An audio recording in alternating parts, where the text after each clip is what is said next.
Við erum ennþá að glíma við þann fjárhagsvanda sem við upplifðum árið 2014.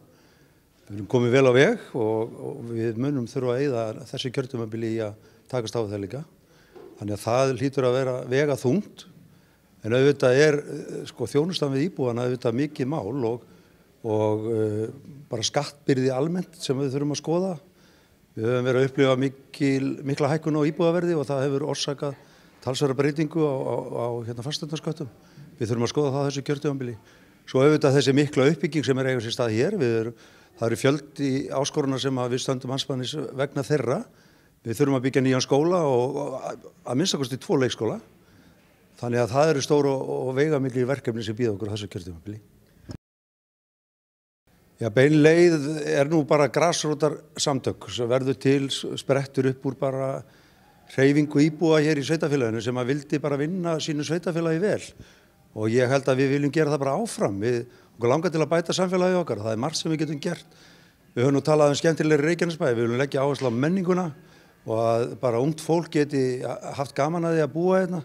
Þetta sé ekki bara leiðindi, malbik og peningar, heldur líka einhverja leiði til þess að njóta og lifa og hafa gaman að því að vera til.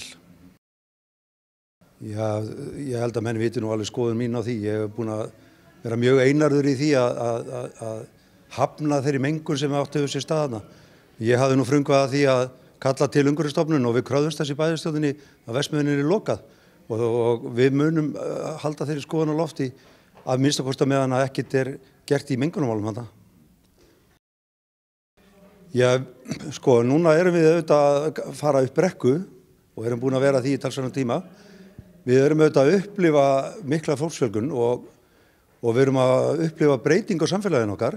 Við erum að sjá þetta samfélag breytast úr fiskimannasamfélagi í það að verða fjölmenningarsamfélag. Og það mun auðvitað breyta samfélaginu okkar og ég held að við munum njóta þess til framtíðar hort að hafa svona mikla fjölbreytni í þessu samfélagi. Ég held að við megum ekki einblína eingöngu á flugvöllin, að hér verðum við bara þjónustubær við flugvöllin. Við viljum búa til okkar eigin bæ á okkar eigin forsendum.